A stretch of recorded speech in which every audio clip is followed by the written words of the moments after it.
All right, we are here with Austin Highfield, a agent here in the Metro Richmond area. Why don't you go ahead and tell us about yourself? Sure. So I like to jokingly say I was born on the closing table. My dad is a broker, and I've been doing this myself for 12 years and counting. It'll be 13 in May. Been everything from team owner, team agent, individual agent, managing broker, and currently restarting a team as we speak.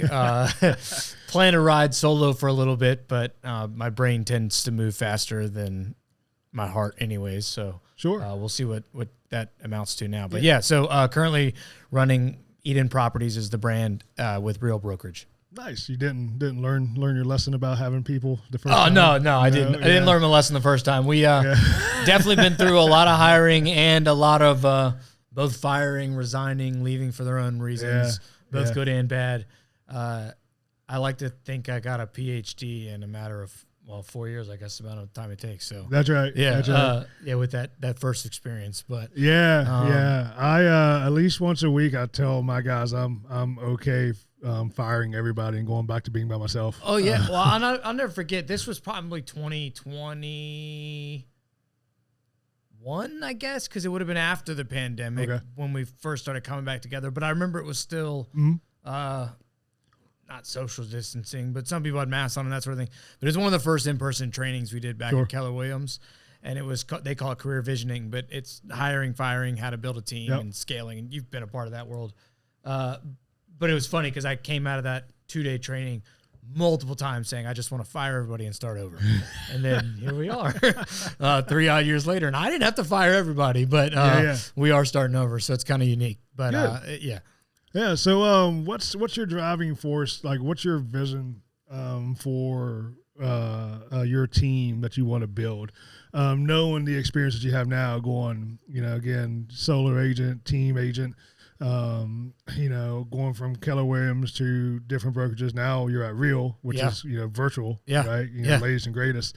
So all those experiences lead you to, shaping and creating and changing your vision of what you want to do and how you want to lead and all that stuff. And it's funny, before we jumped on, we were talking about just ever learning, ever evolving. Yeah. And I think that sums up my story already. Is my first 8 years of my career, I was a team agent on my dad's team. And so I learned a lot through his shadow, but also through trial and error and just getting out and having chances at the plate, and built my own business per se, but didn't know what I didn't know. When I left there and started my own team, the mission or the vision was to do a team differently, unlike anybody had ever done before. Ignorant and ego of me to think that I could, reinvent the wheel. Yeah. And I think that a lot of that soul searching or trying to find the next greatest thing is what led to some of that team strife that caused us to break up, whether it was my shiny object syndrome or constantly changing things that I put in a box as calling it evolution or the newest and greatest thing. But really it was shiny object chasing. Sure. And now I can take a step back and realize it's not to be the best. It's not to be number one. I hate to use this term, but the rebound brokerage that I spent time with them in between, they were constantly striving for more numbers, more volume, more sales, which was great. It just didn't sit with something in me. I don't know if it was morally or what it was. And so really the way I walked away from that thinking and why I kind of got back to my own team, it wasn't anything that Real offered that anywhere else did besides the freedom to explore that brand. Right. And it's to take the time to get to know the customer a little bit more, have a little bit more of that authenticity with them to navigate this ever-changing real estate market. Yeah. We've seen things like the lawsuit. We've seen things with this, or NAR settlement, I guess, is what we're calling it these days. But we've seen it's a changing landscape in real estate in the time I've been doing it all the way up to now. So I want to be that advocate or that partner that can slow things down a little bit and work through that landscape with the client. Yeah. And that's going to have to be the center point for the team moving forward as well. I haven't really even thought about team besides the brand. Right now it's just me. It is my wife. She's the admin at home too. Nice. So, and Eden Properties comes after the firstborn. My oldest daughter's name is Eden. So it's to keep that family piece at the forefront. Yeah. So what's those conversations going to be like when your kids get older? Yeah. Heidi, the wild child, the second one, and number 3's on the way. But she's already the louder personality. So I'm sure we'll have her hands in some sort of pot down the road. That's right. Yeah, for sure. Yeah. But it has been nice to, I've been calling it a breath of fresh air. I think that's what I texted you after the change happened, because it wasn't something that I thought I wanted or needed. Sure. But now I'm kind of getting my feet back under me again, getting a little bit of that confidence back, and really getting the opportunity to fill the calendar up with things that I think can benefit my family or my clients. Yeah, it's interesting because, like I said, like once a week I threaten to fire all my people and go back by myself. But you get that because owning a business, whether team in real estate, brokerage, or any other business. It goes through cycles. You got some days where you just don't feel like doing it anymore. You're like, screw it. You got some days because let's be honest. It doesn't matter how good of employees you have. There's always going to be headaches. And those headaches are always compounded on certain days. Like today's the day everybody's giving me headaches, right? But then you go through those highs where you're like, you know what, let's really do something awesome, and then you start getting that vision and wanting to expand and add this and together do that. More type thing. Because you get that feedback. Yeah. You talk to the right person at the right time and they tell you all the things you need to hear. Yeah. All the things you're doing right that you don't always get to see when you're in it. And I wouldn't have. That's kind of the feedback I've gotten. Now, fortunately, I'm still pretty close with one of the team members that I separated with, I guess we call it now. He's still an agent at KW, and we've talked, and he's given me some constructive feedback after the fact. And it's probably too soon even to really, for either one of us to be, I guess, insightful in a way. Sure. But I have been able to take a step back and realize some of where he is coming from. And it's a lot of it, you and I have talked about it off cuff. If you have too much on your plate, especially as a business owner, something is going to get less of your attention. And in my case, the people on my team kept falling to the bottom of the totem pole because my family always comes first. Sure.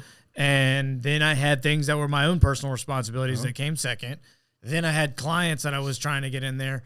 And then I had management responsibilities that I started adding in there to the team and to the brokerage. And so the team got left kind of with their hands held out.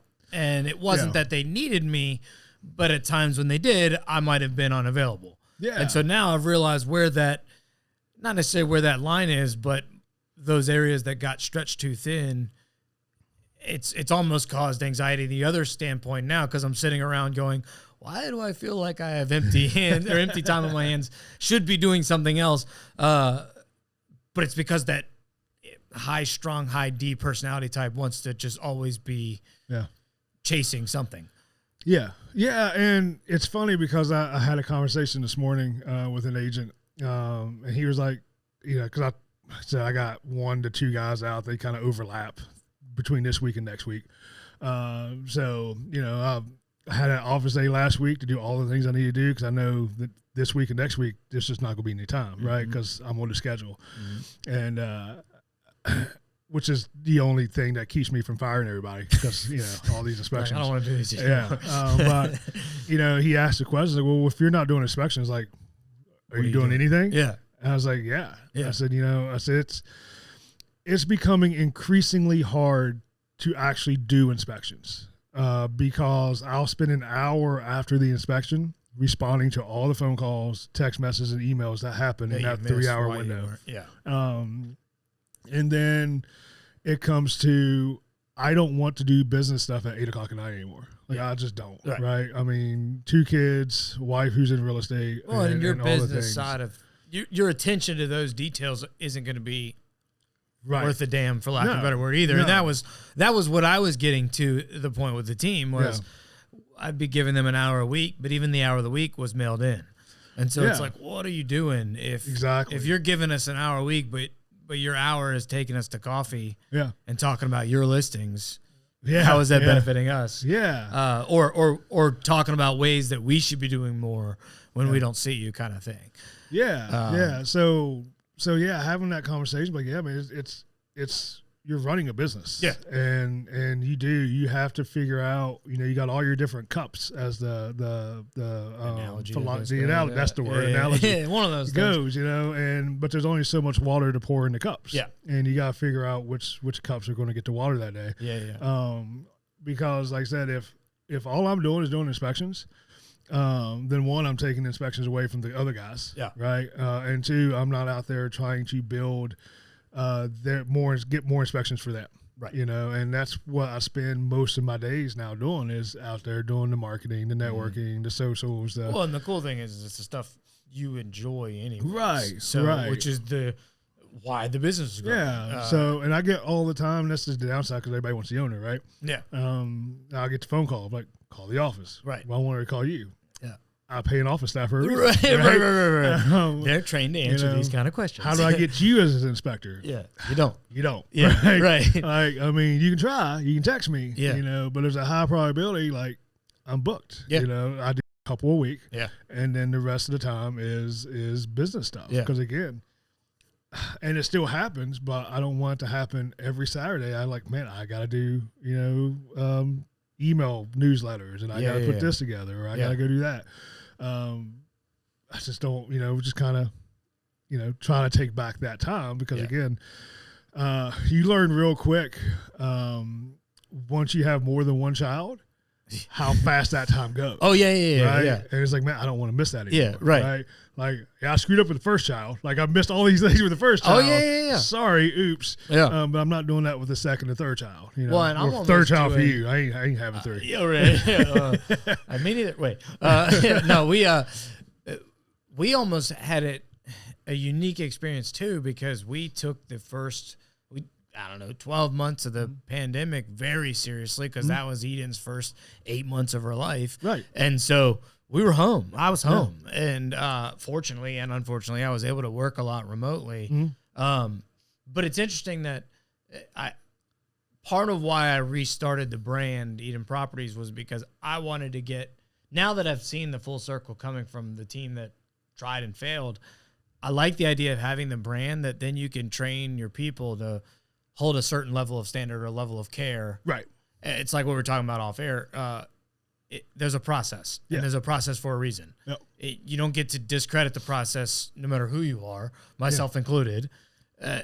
That's what we were losing sight of before, because the whole idea of why I started a team, I grew up in a world where if my dad doesn't exist, that team doesn't exist, or it doesn't thrive. Right. Maybe it doesn't exist, might be harsh, but it doesn't thrive the way it does now. He's the catalyst. Right. I did not want to create a business that relied on myself. Correct. Because ultimately, I want to do other things. I want to train jiu-jitsu and spend time with my family. That's right. That's it. Maybe in the other order, if my wife watches this podcast. But at the same time, I can't just give away aspects of the business to an extent, especially in a world of real estate. I have to be available to the clients. And the unique world is, with technology, et cetera, we can be, to an extent, a phone call away. Yep.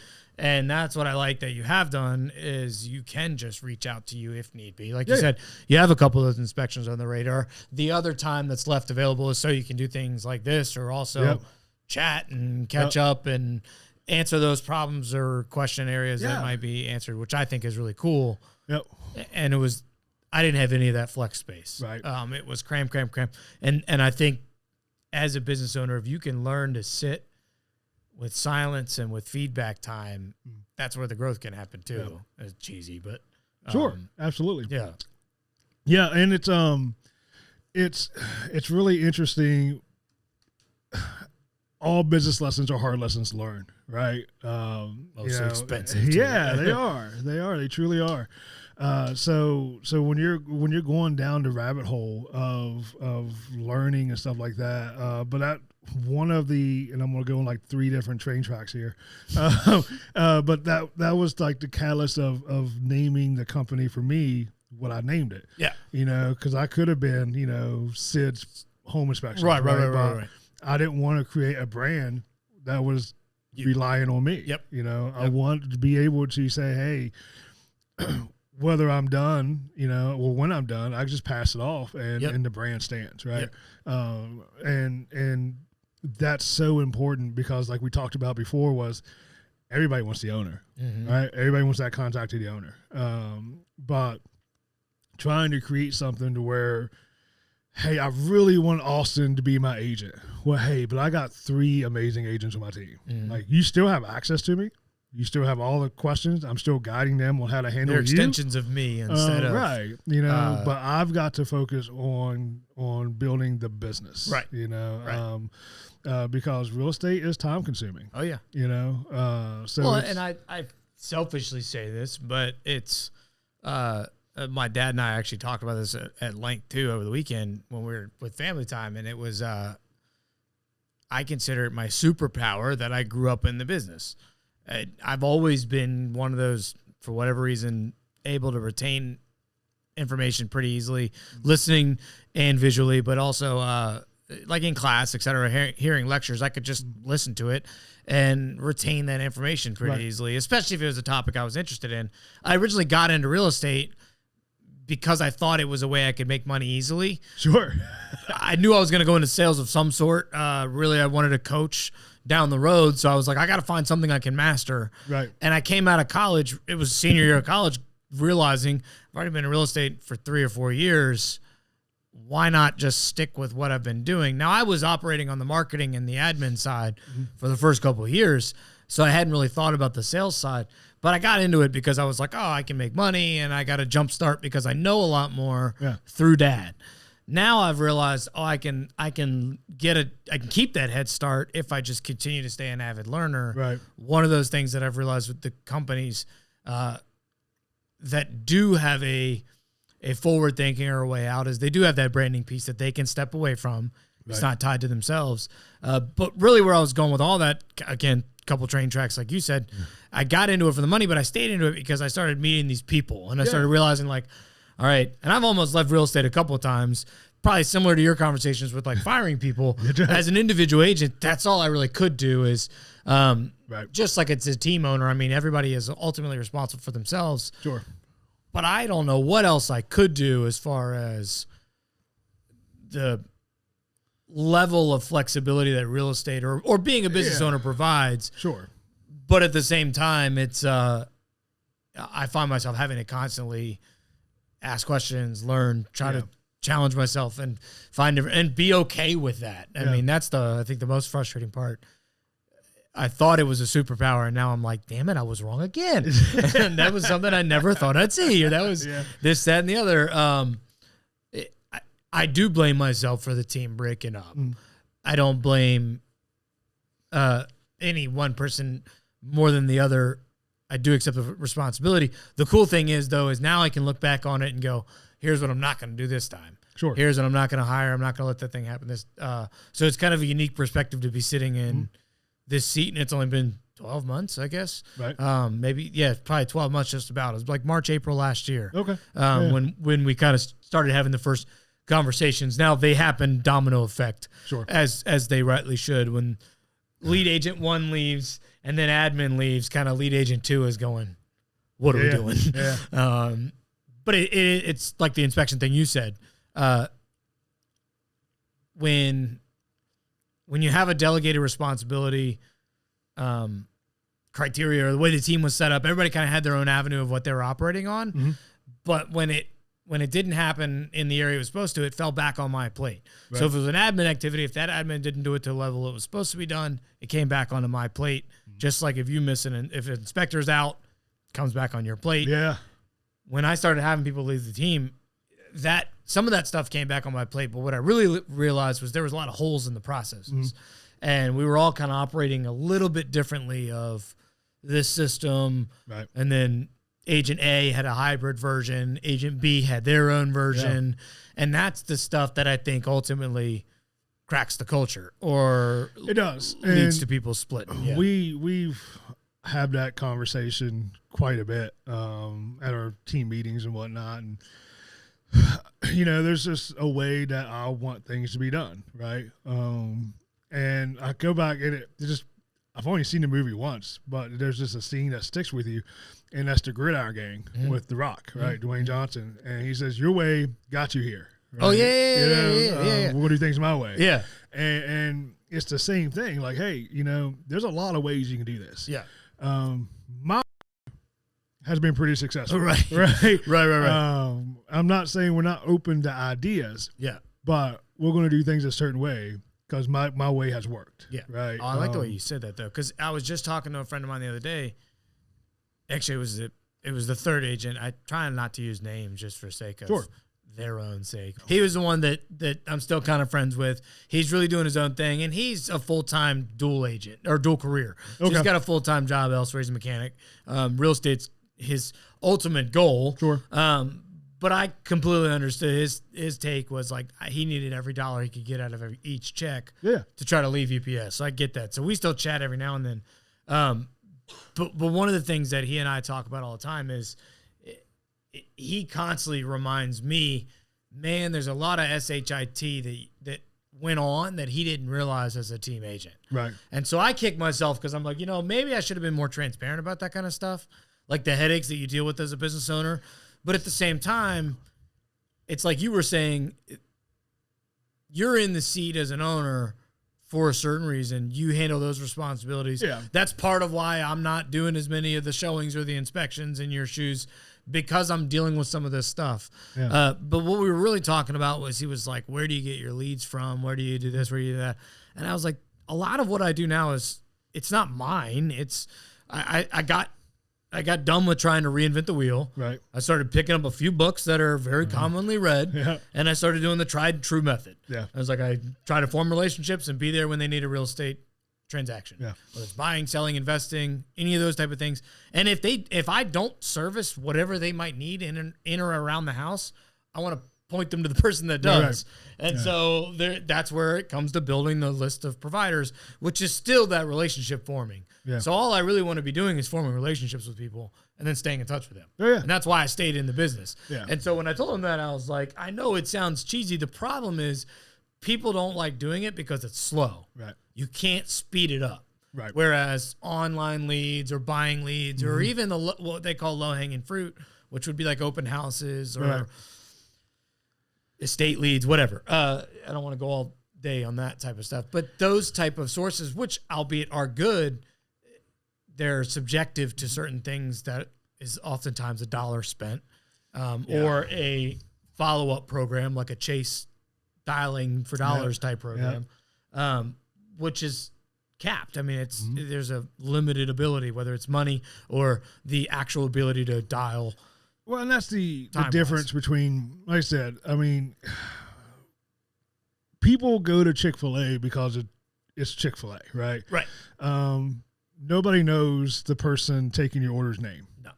Because you just go to Chick-fil-A because it's convenient. They got a good reputation and they got good chicken sandwiches. Right? Right. But real estate is a relationship game. Yeah. Whether you like it or don't like it, agree or disagree, but it's real estate. It's relationship business. Yeah. And that comes back to, what do you do when you're not doing inspections?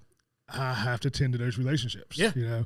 I have to have, breakfasts and lunches and meetings and events and do all the things and visit the offices and catch up to maintain and build those relationships. Right. That way I know if we are 100% booked this week for whatever reason, that if that agent calls me and I say, hey, I'm sorry, we just don't have the time, and they have to find another inspector, I know they're coming right back to me, right? Doesn't matter who that other inspector is, because I've invested that time into that relationship. And for the record, that doesn't happen that often. Right. It doesn't. Which is a good thing. I mean, not tooting the horn, but. So you just have to, it just takes time. Like you said, it's a long game. Yeah. And a lot of people don't realize that. And I was trying to force it, I think, because I felt like knowledge is power. So I'm like, and I actually, you'll appreciate this with your wife and growing up in the Keller Williams world.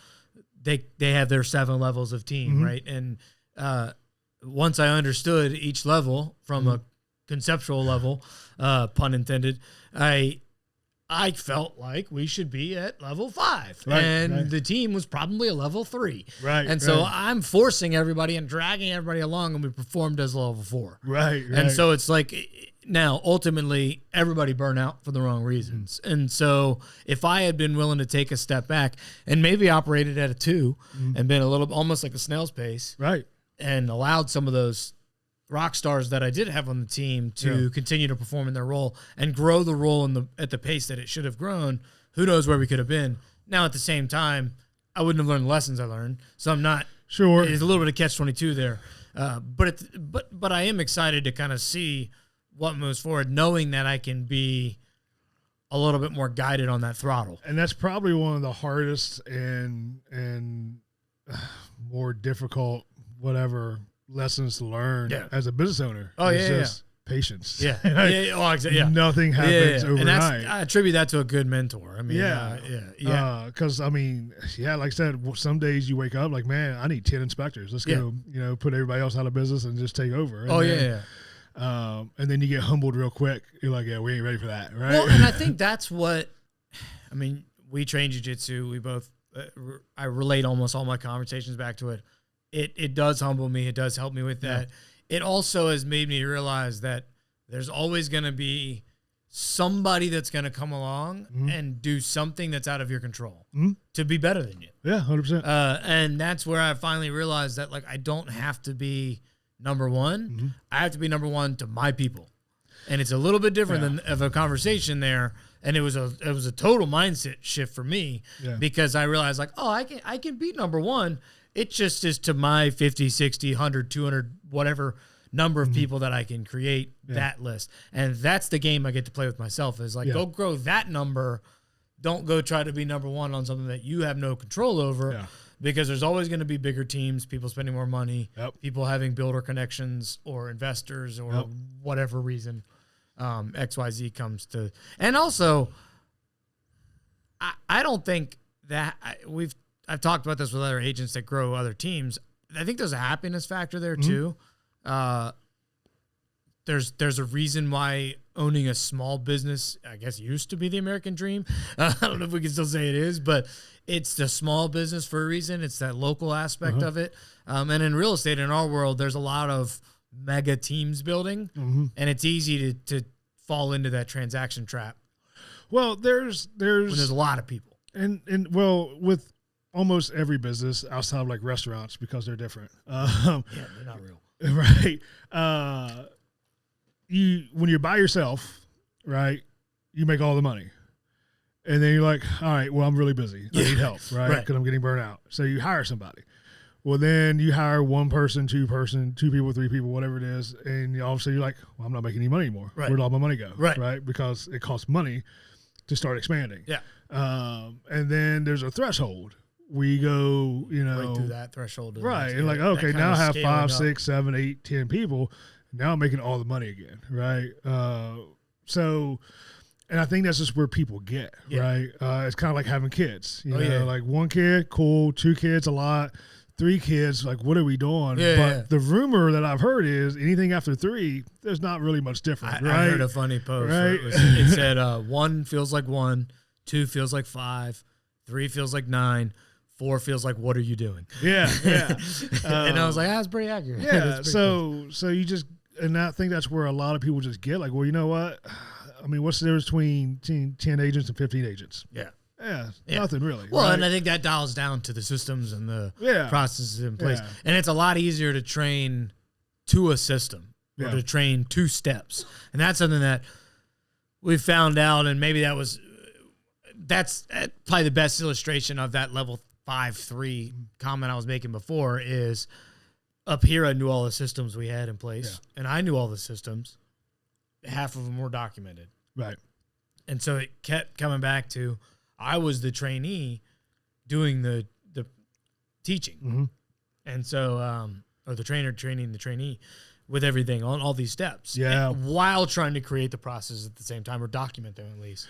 Yeah. And so it was like double edged or double work. It was like, we've gone through that. Burning the stick at both ends, I guess. The only thing that's very fortunate for me is that Gordon gets it, right? Because I trained Gordon. He was my first hire. And and we've talked enough that he knows the way I want things done. You know, as he calls it, the 360 way, you know, is what got us here. Yeah. So for the most part, we hire somebody, I can just turn them loose with Gordon. Yeah. And that's the next generation of inspectors for us is I know they're going to be trained a certain way because Gordon knows how I want to do things and he gets it, you know?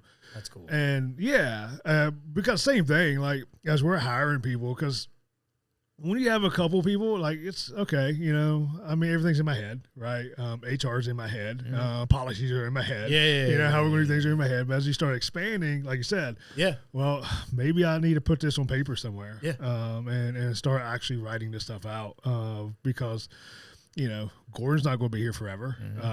You know, Logan probably will. True. You know, but he already knows, like he's like going to be the next Gordon of the company. And you know, we're going to get to the point where like that's going to be the operations guy, and I'm going to be completely out of it. You know, but we got to have that stuff in writing somewhere. That way he knows that if I'm not available for whatever reason, that he can handle it. And that's the model to follow, and it's been ripped and duplicated time and time again, and that's what's I think the unique piece of being on the other end of it. And I jokingly say I'm young enough to learn from the mistakes. I'm old enough to make them where they hurt and everything. So I wake up every morning screaming downhill 95 miles an hour, I feel like, but that's that chase game now that's still kind of there, that fire burning piece of it, which is something that I thought was burnout when the team broke up. Like I thought I was done. I was like, that's it. That was why. That was, I mean, I'm not starting this thing over again. Now I'm coming out of the other end of the tunnel, which 12 months later going, okay, I don't know what the hell just happened the last 12 months, but I know I can still help people buy and sell houses. And that's what I enjoy doing the most. So like, let's just worry about that for right now. And then really dial in those processes. Like what I'm really focusing on now is like when I go sit with somebody for the first time, and I'm doing one later today about buying a house or selling a house, like what does that look like? And I wish I could almost like GoPro it and be like, hey, you cool if I just wear one of these little helmets? But it's like to just document those steps, because I feel almost elementary or stupid doing it this way, because I'm like, ask them what their needs are, ask them if they talk to a lender. Like it's all the stuff we've already kind of done or know, but at the same time, if I'm not putting it down, I'm just recreating that problem later when I do hire somebody. 100%.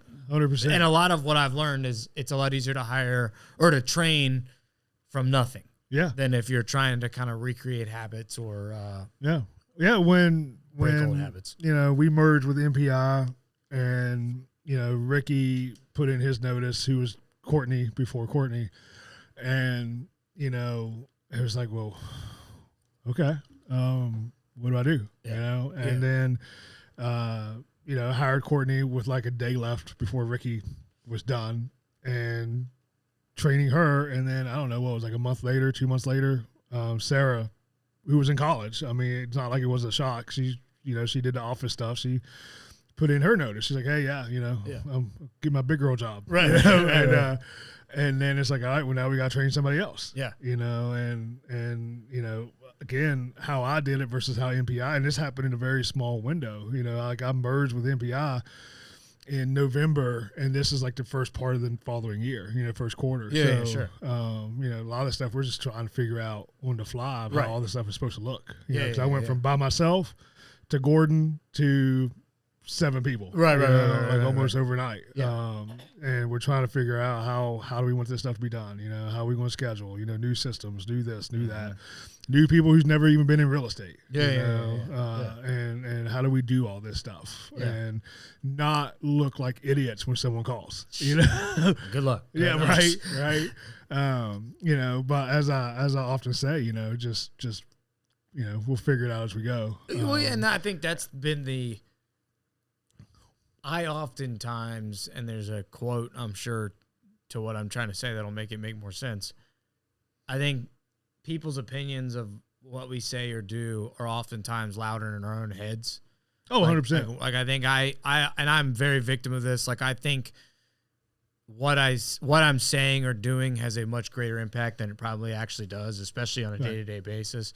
And so there's often times where in a first impression or something like that might go across, or I might answer a question in a weird way that didn't quite make sense. And I'm like, damn, kicking myself. Or it might bother me for the next couple hours. Yeah. Whereas that person's already like moved on to the next 47 things about their day as well.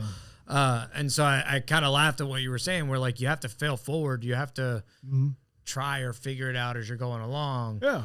Because there's a lot of examples or models of people that did it right. But even their models or examples, they're still giving it to you after the fact. Yeah, 100%. Like, they didn't figure that model out as they were going through it. They figured it out and then wrote it down and going, oh, shit, here's what worked. And the best part about this job is nobody knows what we do to begin with. Yeah, exactly. Yeah, so, it don't make any sense. Even though, like, we're in the office, you know, stressed or frustrated or angry about whatever just happened, like, client-facing, you know, like they don't know anything's wrong because they don't know that that's not normal, whatever happened, you know. So. Right, and my wife says it to try to help me anxiety-wise, but it always comes across like with a little bit of like a backhanded to it. She's like, you know, the cool thing about real estate is like you're not actually around people or your clients that much. And I was like, what? She's like, well, like physically, like you're not around. And I was like, yeah, but do you know it's just a constant list of things that are just either in my head or on paper. Do this. She's like, yeah, but like the face-to-face part. And I'm like, okay. And the conversation just never ends well in my favor, as you can tell. But at the same time, there is a little bit of truth and validity to that with, especially for a little bit of the introverted extroverts like you and I are, where we can pour into our clients and then go recharge or recoup whatever we need to recoup. If I need to go get more information and if I need to go follow up with the inspector to find out what needs to be done or whatever it may be. Right. And that ultimately, I think, comes from some of that. I call it white space in the calendar now, but I used to think the busier I was, the more productive I was. Right. And I've quickly realized, like, busy is bullshit. Like, you can be busy with a lot of wrong things. Yeah. And so now I'm, like, looking for white space. And white space isn't necessarily a bad thing because now I've learned how to fill white space with productive things, even if that productive thing is go push your kid on the swing and let the other stuff deal with itself. It's a challenge to be standing at home on a Wednesday afternoon and be like, I feel like I should be doing something. Right. And then realizing like, oh, it's because I have appointments all day Saturday and all day Sunday. Exactly. It's like, this should probably be okay with you right now, but your brain's going, I got to do this. I got to do this. Yeah. Yeah. And that's where I find myself just kind of doing that teeter-totter, and I call it a throttle, or I tell my therapist, I'm like, I feel like I'm on a jet ski tied up to a pole, where it's just like revving to go at all times, and then I run out of gas, and then I fill it back up, and I do it again, and it's like I'm not really going anywhere because I feel like I should be 3 or 4 steps further along than I am. Right. But I think that's just part of the journey. Is you have to. If it was easy, everybody would be doing it. That's right. That's right. As dumb as that is, or if it was easy, it wouldn't be worth it, I think is a better way of saying it. Yeah. But you also look around now, because like you said in the beginning, lots of changes, right? Yeah. To the industry. It's been a roller coaster since, the start of COVID. Yeah. And we look around, especially the last 18 months prior to January 1, because 18 months ago was when rates went from, 3 to 6 real quick overnight. Yeah. And you look around and you see, especially right now, like a lot of agents finding us. And it's because, well, this home inspector went out of business. That home inspector went out of business. This home inspector retired because he's just tired of, whatever. And it's like, well, we must be doing something right. Right. So the longevity, the tried and true. So through all that journey, we've been doing something right to hear all these, inspectors talk about how slow they've been. And it's like, we could be busier, I'm at times. 3 or 4 off the top of my head inspectors in the industry that got out of the business. Yeah. So it's like, we could have been busier last year. Like I wouldn't have said no to it, but there was never a time last year where we panicked. Right. Where and that was, there was 8% rates last year. Yeah. There was a lot of stuff. Yeah. And also there's there's still waived inspections right now. I mean, there's still market. I mean, it's still a market enough where, or you're seeing buyers choose to waive inspections, or you're seeing, we're seeing a lot of the individual repair stuff getting waived, which that language just causes Well, we chaos, also went through COVID where there's a lot of new agents. Walk and talk. Right. Yeah. And, well, I think that contributed to some of the inspectors leaving. Yeah. I think they either put their foot in their mouths by doing walk and talk when they shouldn't have. Yep. Or they didn't have a proper agreement to disclose what it actually entailed. Correct. Liability-wise, et cetera. Or they just got tired of it. I mean, it was one of the inspectors that I know, I don't want to use his name on the podcast, but he's not in the business anymore, but he got out of it because of a moral and ethical stance of his own. He was like, I'm not doing this. Like, I can't. And he works for a county now, so he's happy, I guess. Yeah, and it's tough because I've had agents, it's just last week, super cool agent. We've been attracting a lot of cool agents lately. Yeah. So it's fun. But reminds me why I enjoy doing it, dealing with fun agents. Well, and that's kind of the point is like, it should be, I'm working with a client right now, a buyer of mine, that is the younger brother of one of my best friends growing up. Mm-hmm. And he is so naturally like my little brother. Right. And he actually worked for me when we coached a swim team for a little bit when we were in high school. And now I'm helping them buy their first house. And it's been so much fun to just be cutting up and making fun of him and teasing with his wife and joking with their parents. And it's a different experience. And that's what I want every experience to feel like. Right. And that stems from the relationship. It doesn't stem from the process. It's not anything that I'm doing differently besides being myself, but because I have the relationship with them, I can also provide the knowledge in a way that allows me to say, hey, don't worry about that shelf above the fridge. Brett can't reach it anyways. Like that kind of stuff. It's like funny because we're all 5'6" and doesn't matter. So it's like, I can't either. So it's funny, but she asked me, she's like, what's your thoughts on walk and talks? Yeah. And before I can say anything, I think they're stupid. Yeah. Like, nailed it. Yeah. Right? Yeah. Right. And I was like, I mean, we do it, we offer it, because the industry, we had to make a pivot. Yeah. And but it's a certain, here's what it is. Yeah. Here's what because we've looked at it before. Yeah. But it's like, it's also an easy way for us to say, now that you've read that piece of paper, see why you should look at a real inspection. Yeah. So whether it's seller repairs negotiated or not. Sure. I've bought houses where I've done a home inspection after closing. Right. And just dealt with it. Right. I mean, we're right. I mean, at least you know. Yeah, well, that's what I mean. Yeah, and you just deal with those repairs. But yeah, it's and that's just how fast the industry is changing now. Right. Because now the latest and greatest is sewer scopes. Right. Yeah. And not that they're a bad thing, and I have conflicting feelings about us doing them. Is we're not plumbers, right? And and I think it does start getting into is an inspection a snapshot in time versus is it looking for years of deferred maintenance? Right. Should or should not have gone but wrong. It's agents are driving like, hey, I don't want to call 9 people for radon and mold and sewer, and you need to do it, and we'll find somebody else. So then you get pressured into doing it, and then you get 4 or 5 inspectors doing it. Like, well, I can't. There's competition to justify it. Yeah. Then you're late to the game kind of thing. Right.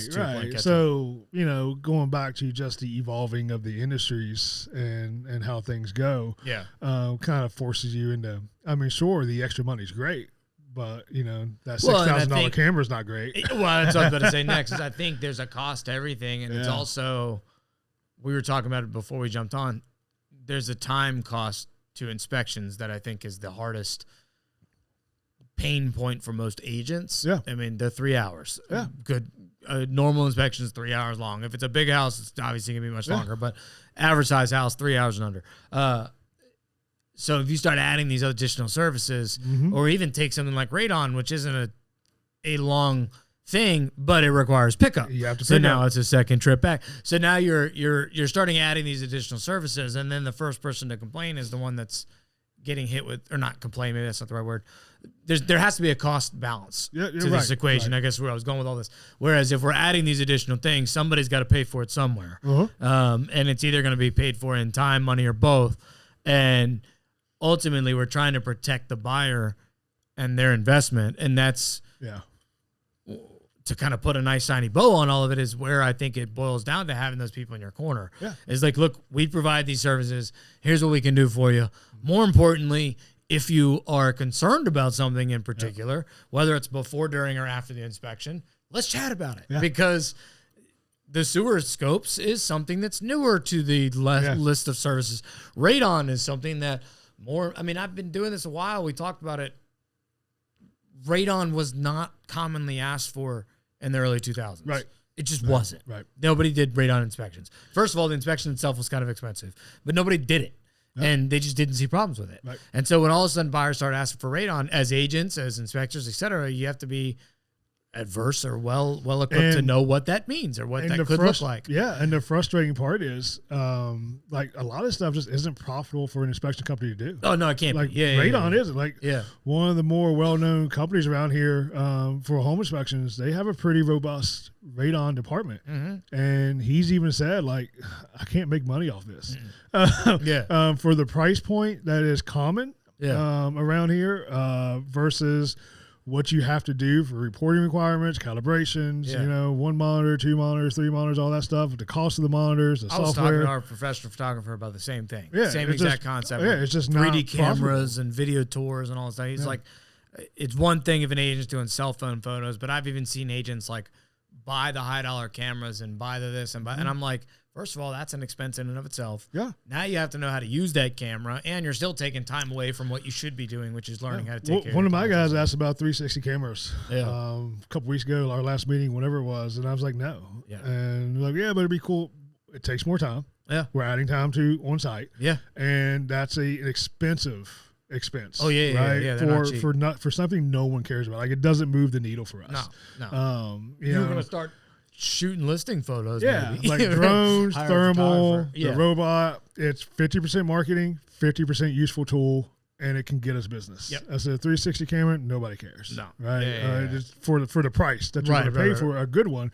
On top of the fact you're going to be rolling around in your truck, it's going to get broken. Yeah. Well, then you got the training curve, learning curve. That sort of thing. Just to drop a couple pictures in a report that nobody really cares about. Right. So it just doesn't make sense. Right. So yeah, it's good times. Yeah. Yeah. But I mean, at the end of the day, the industry's always going to evolve. Yeah.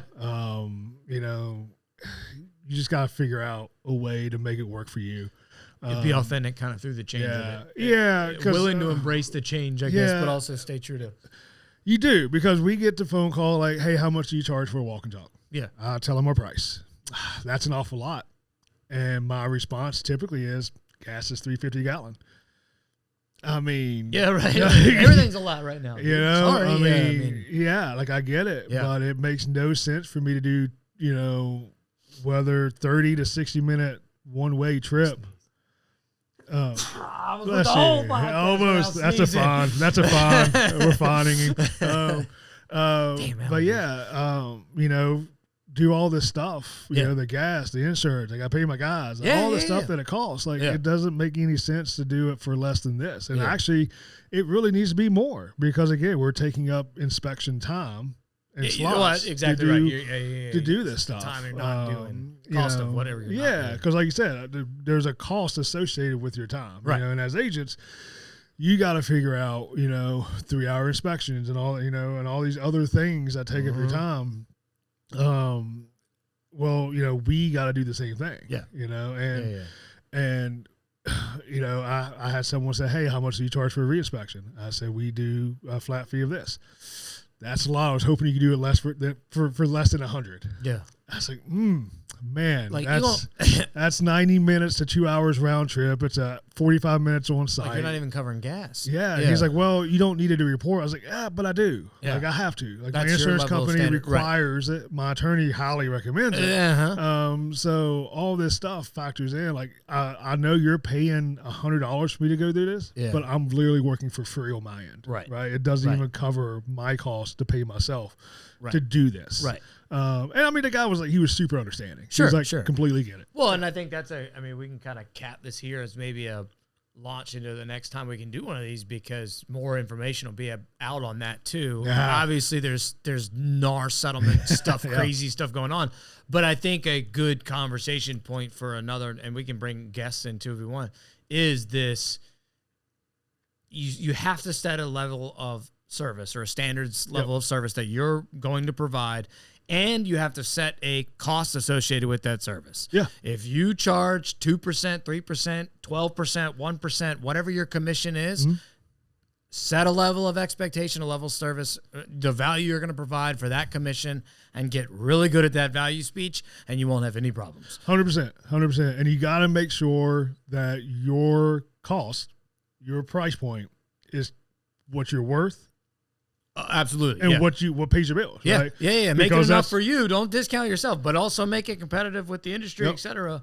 But those two things need to balance themselves. Because that's what I tell people, that, when we do classes or whatnot, what's your price point? I said, I'm competitive with the other similar multi-inspector companies. Right. And I'll kind of leave it at that. Yeah. Well, do you do the discounts? Sure do.